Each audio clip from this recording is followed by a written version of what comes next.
Oi, Deputada, boa Rodrigo. noite, muito bem-vinda ao nosso programa, um prazer tê-la aqui. A senhora trata da premissa como se fosse a votação.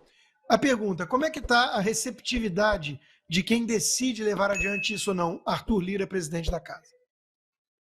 Olha, tive uma conversa breve com ele ontem, não posso trazer exatamente o teor, mas eu digo para vocês que o meu sentimento é de que há sim possibilidade. É lógico que ele não diz para mim que vai acolher o pedido, né, até porque ele está na base governista, mas tratou assim, o assunto com uma energia boa, digamos assim, né? E assim, o que eu queria trazer para o público daqui, Rodrigo, e aí você teve comigo naquela época, teve bastante comigo, né, Darcy? A Fabi ainda não estava nas ruas, porque é muito novinha, mas a gente tinha essa mesma sensação, né, de que não ia ser aprovado o impeachment da Dilma, quando a gente entrou com os primeiros pedidos. Então, eu acho que a gente não tem que tratar o assunto como, estamos vencidos. O assunto acabou de surgir, domingo agora o Lula fez uma tremenda desastre, né, um tremendo desastre, e cometeu o crime de responsabilidade. A imprensa, inclusive de centro-esquerda, tem batido no Lula a respeito das falas dele, e eu acho que há possibilidade sim, Rodrigo. Eu não descarto a possibilidade disso acontecer, não. O da Dilma, a gente levou um ano quase para o Cunha acolher o impeachment, né? A gente apresentou no começo do ano o primeiro pedido, ele acolheu dia 4 de dezembro de 2015 e só começou a julgar no ano seguinte, 2016. Então, eu não descarto essa possibilidade e estou bastante esperançosa. O que mobilizaria o Lira a entender que o negócio é muito sério, né? São entidades judaicas, se realmente dá para colocar algo a mais aí no pedido, porque eu não vi as razões jurídicas, mas aí você pode, eu vou chamar de você, tá? Pode também nos esclarecer se por acaso a CNN teve acesso a essa petição para dizer que o Lira já disse que vai ser colocada no lixo. Não, eles não tiveram acesso e nem o próprio Lira teve acesso, porque a gente acabou a peça agora há pouco. A única pessoa que teve acesso à peça ontem foi a Adriana Ventura, que é deputada do Novo, e a gente não divulgou essa peça para mais ninguém. Então, existe também um pedido de uma notícia-crime, que a gente está trabalhando nela, só que eu quero dar mais ênfase para ela na semana que vem, porque eu quero dar bastante foco nessa questão do impeachment agora.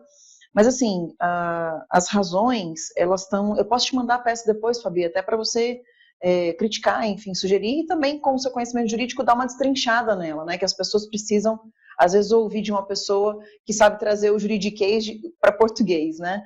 Então, nessa crime de responsabilidade, ele não precisaria ter nem continuado errando. A fala dele foi uma fala que, quando Benjamin Netanyahu responde que ele cruzou uma linha vermelha, ali ele já cruzou. Então, e aí, sintetizando um pouco do que você falou, que tem também a questão econômica, né, porque a gente está falando aí da possibilidade de se cortar exportações para lá, importações de segurança nacional, vários projetos por exemplo, aviação, né, que tem participação de Israel, em 25% de participação de Israel. Então, assim, várias coisas que podem ter consequências econômicas graves para o Brasil. Não só econômicas, mas aí também de tecnologia, que só Israel tem. Hoje a gente usa mais de 300 coisas no nosso dia a dia que foram inventadas em Israel. Então, Israel realmente tem um panorama muito importante para a gente. A base do impeachment, ela está fundamentada no artigo 5º, né, e inciso 3º, mas também a gente está falando aqui sobre o fato dessa fala dele ser uma fala culposa, não é uma fala dolosa, desculpa, é uma fala dolosa, não é uma fala culposa. Então, e não é assim, algumas pessoas até tiveram o descuidado de tratar esse assunto como se ele tivesse bêbado ou senil. E a gente sabe que não, a gente sabe que aquilo ali, ele falou o que ele pensa, ele falou o que ele acha, ele falou o que eles estão trabalhando, né? Não é à toa que Celso Amorim está do lado dele e tem relações íntimas com o Irã. Não é à toa que eu já fiz pedido de informações para Itamaraty, porque naquele barco do ano passado que ficou no Porto de Santos durante vários dias, teve uma festa do Irã e membros do Itamaraty participaram dessa festa, dentro do barco iraniano. Não se sabe o que tinha lá dentro. A gente não sabe, por exemplo, se tinha membros do Hamas vindo para o Brasil naquela época. O que a gente tem conhecimento já é que existem células do Hezbollah aqui, que já enviam dinheiro para o Líbano, né, que também é outro problema que Israel está enfrentando, e que existe já células terroristas do Hamas aqui no Brasil. Isso eu estou trazendo de informação que eu tive de dentro do governo, dentro da inteligência israelense.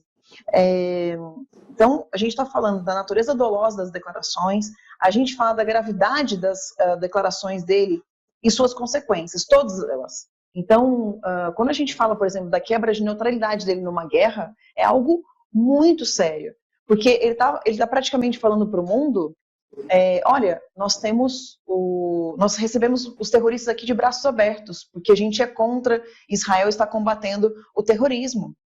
O ato de hostilidade dele para um povo, para uma nação, então o Estado. Segundo, uma etnia. E terceiro, uma religião. Então ele conseguiu quebrar os três em uma só frase. É muito grave o que está acontecendo, Fabiana. Então, assim, eu acho, as pessoas perguntam do Lira, qual a impressão que eu tenho? Acho que o Darcy passou muito isso comigo na época do Nas Ruas. Em 2012, a gente fazia manifestações de que o Lula sabia do mensalão. E a gente escrevia faixa, né, Darcy, fazia várias coisas, e as pessoas diziam assim, você está acusando o Lula? Que absurdo, né? A Dilma acabou de ser eleita, Lula foi duas letras, as pessoas me chamavam de louca, a gente colocava Lula na cadeia, as pessoas chamavam a gente de louco. Quando a gente apresentou o pedido de impeachment da Dilma no início de 2015, as pessoas disseram que ela acabou de ser reeleita. Não, mas peraí, ela já teve culpa em passadinha e existe sim possibilidade de ela ser empichada. Então, eu tenho uma sensibilidade assim, e eu acho que as pessoas também estão tendo, eu acho que a imprensa também está tendo, de ver lá na frente. 83% da população não concorda com as falas de Lula.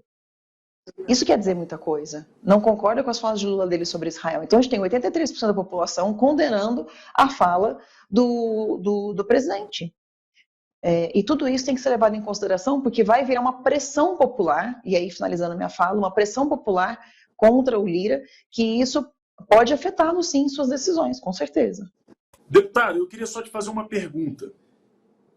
Como que os senadores que você já conversou têm tratado do tema? Porque a gente sabe que a admissibilidade ela é feita na Câmara dos Deputados, mas o julgamento é feito no Senado. Algum senador já entrou em contato com a senhora, já tratou do tema com a senhora, tem falado sobre a importância do impeachment, e lembrando, né, é o maior impeachment da história. O fato de termos hoje vamos chegar talvez a uns 150 deputados apoiando como autores de um pedido, obviamente torna essa peça, no mínimo, historicamente relevante. E aí, também perguntando, se a senhora puder responder junto, o que acontece se o Lira arquivar? O plenário tem o poder de desarquivar ou não? Se a senhora tivesse informação regimental para passar para o público, eu acho isso importante, porque, afinal de contas, a gente já viveu essa história e pode ser que precisemos revivê-la para colocar o Brasil nos trilhos. Obrigada, Dárcio. Eu até quero corroborar com a sua fala, porque quando você fala que a sua opinião é de que ele estava corroborando com o Hamas, né?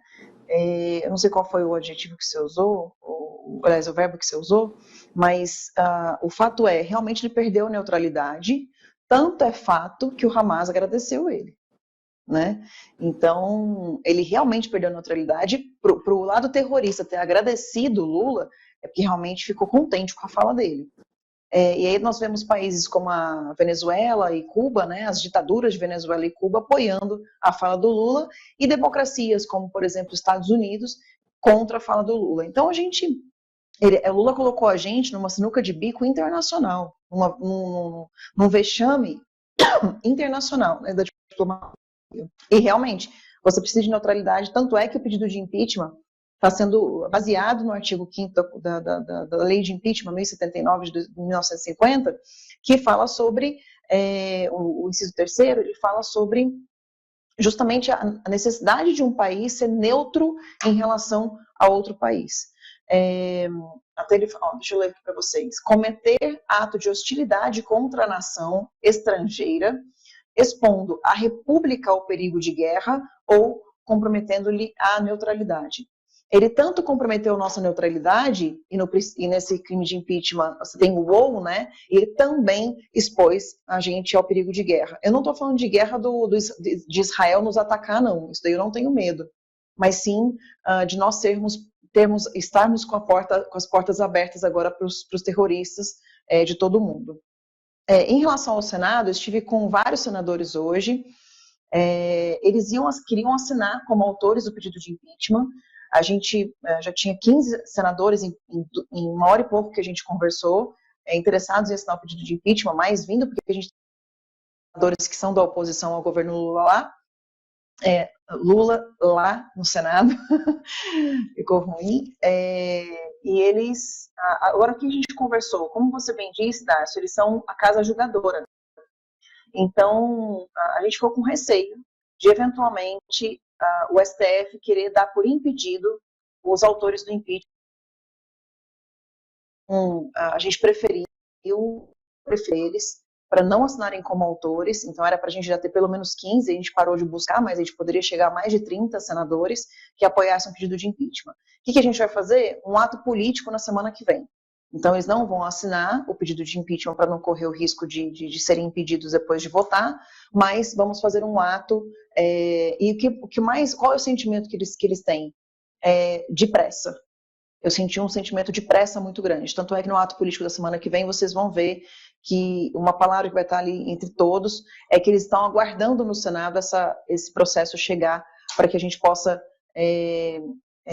consertar um pouco de um erro histórico cometido por um presidente do Brasil. Em relação ao arquivamento, eu tive que anotar aqui, você fez várias perguntas. Em relação ao arquivamento, se o Lira arquivar, a gente pode fazer um recurso ao plenário. Por isso que ele não vai arquivar. Então, ele vai deixar quando eu falo assim, colocar na gaveta, sentar em cima, não quer dizer que ele vai sentar em cima para sempre e não vai acolher. Ele vai sentar em cima, digamos, vai colocar na gaveta, para não ter que arquivar, porque se ele arquivar, vem um recurso para o plenário, e se a gente tem 140 deputados, são 140 deputados, seria mais 15 senadores, a gente chegaria a 155 autores parlamentares, pelo menos, né, eu estou falando pelo menos, a gente poderia chegar até 170 parlamentares, mas são 140 pessoas, né, deputados, que votam em presidente da Câmara ano que vem, são 140 deputados que podem pressionar o Lira, e são 140 deputados que podem entrar com recurso no plenário.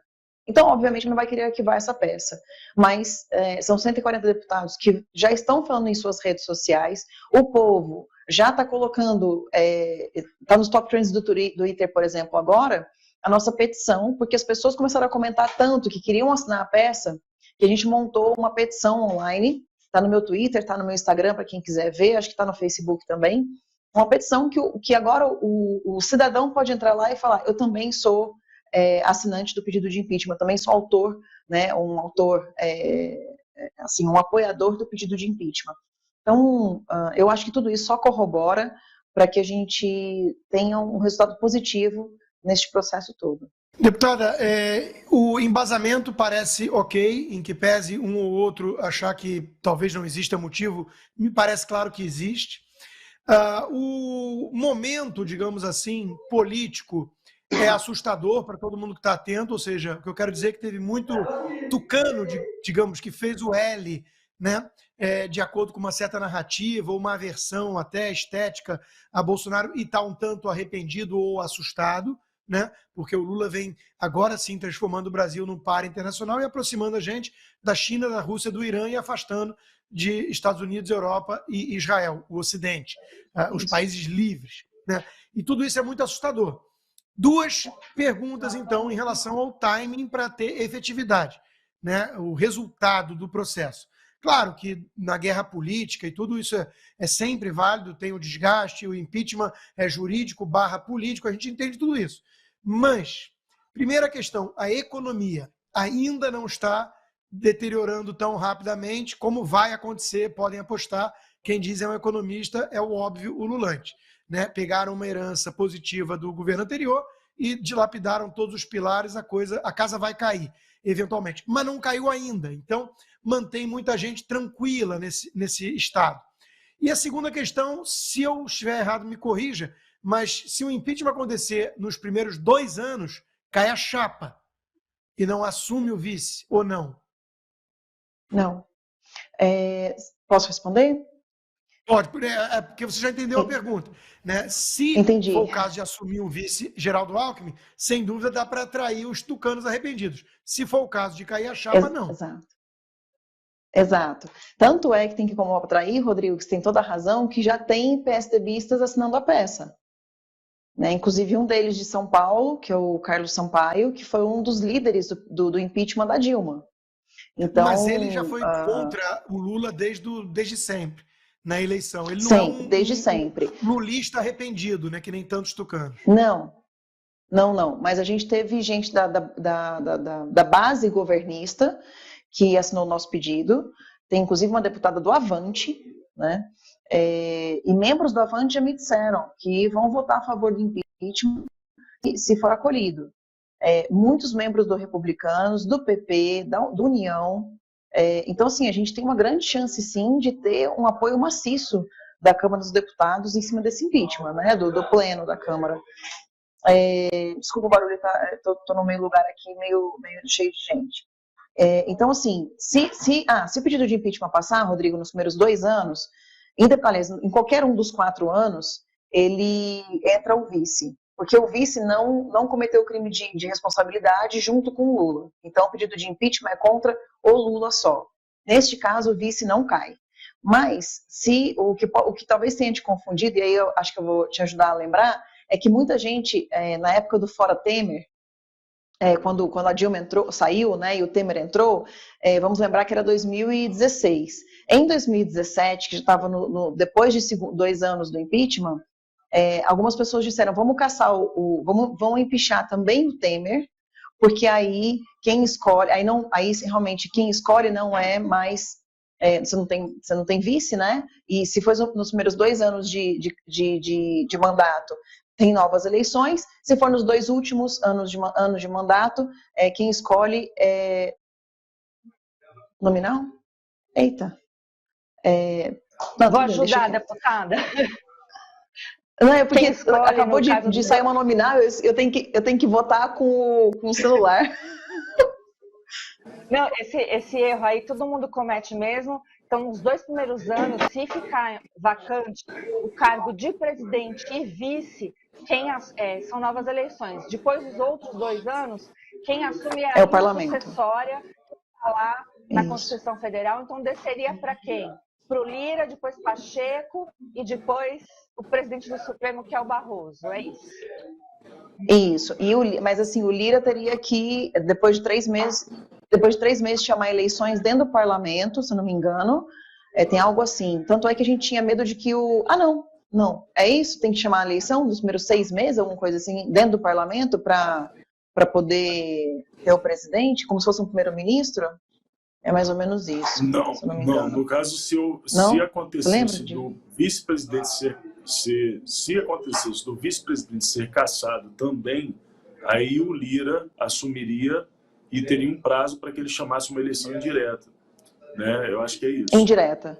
É indireta pela Câmara. Aí o parlamento decide quem vai ser o presidente. Naquela época, se o Temer saísse, o Maia ia ser o presidente, e depois de 3 meses ele ia se eleger, porque ele era muito forte naquela época. Então, eu fui uma das pessoas que, inclusive, não falei fora Temer em nenhum momento, porque eu tinha receio de que o Maia virasse presidente da República, eu preferia o Temer. A gente tem que escolher o menos pior nessas horas, né? E, em relação à economia, Rodrigo, que você falou, com certeza, agora, nesse exato momento, a economia não está ruim. Mas o pedido de impeachment, ele é algo que leva alguns meses para maturar. Então, assim, se algumas pessoas estão achando que vai ser 2 semanas que o Lira vai acolher, não é assim. A gente tem aí 1 mês, 2 meses, né, das pessoas pensando, aí você começa a ter conversas de bastidores, né, de quem apoiaria o impeachment. Aí você tem movimentos que naquela época, o movimento nas ruas fez o painel do impeachment para ver quantos deputados apoiariam o impeachment, porque você tem que ter 342 votos. Então, O próprio Eduardo Cunha, quando acolheu, ele já sabia em outubro que ele ia acolher o pedido de impeachment, tanto é que ele teve uma conversa comigo e com o Darcy sobre isso, no começo de novembro. Ele só acolheu dia 4 de dezembro e só montou a comissão especial no ano seguinte, porque ele teve ali todo aquele prazo para poder articular nos bastidores. Quem vai ocupar esses papéis no impeachment do Lula, não sei, se vai ser o próprio Lira, que seria o articulador principal, ou eventualmente surgir algum outro articulador. Nós temos 140 deputados que são praticamente defensores do impeachment, autores e defensores do impeachment. Então, algo como isso, como esse... E outros fatos também... Deputada, desculpe interrompê-la, mas outros fatos também que podem surgir nesse íntere, como as perguntas que vocês têm cobrado agora do Ministério das Relações Exteriores acerca do financiamento daquela agência da ONU em Gaza, que, pelas declarações recentes que a gente teve da ONU, podem ter ali recurso nosso ter sido empregado em ações. Então, nesse caso, seriam fatos, por exemplo, que poderiam corroborar aí com a aceleração desse processo. Eu estou errado? Bem lembrado, Darcy, obrigada. Ontem a gente entrou com um pedido de informações encabeçado pelo Coronel Meira, de Pernambuco, e ele, nesse pedido, o que a gente está pedindo? Nesse pedido de informações, o que a gente pergunta? Se o Lula só disse que mandaria recursos, continuaria financiando essa agência da ONU, que estava que embaixo dela tinha um túnel do Hamas, inclusive comunicação, e que a própria ONU já assumiu que teve participação de funcionários dessa agência no ataque de 7 de outubro. Se a gente está financiando ainda, se a gente já financiou, e só o intuito dele de continuar financiando, mesmo sabendo que existiam terroristas dessa agência que participaram do 7/10, isso pode colocar o Lula com sua digital no dia 7/10, tendo ajudado financeiramente o Hamas, através dessa agência, do financiamento dessa agência da ONU, a atacar Israel, atacar e matar mais de 1.300 pessoas em Israel, em sequestrar mais de 250 pessoas, e de que ainda temos eu gosto sempre de lembrar disso, ainda temos um brasileiro sequestrado, que é o Michel Nizenbaum, que continuou sequestrado, e que Itamaraty não tem falado nada sobre o assunto. Você não ouve da boca do Lula falando sobre esse brasileiro sequestrado na mão do Hamas. De segunda a sexta, às 20 horas, horário de Brasília.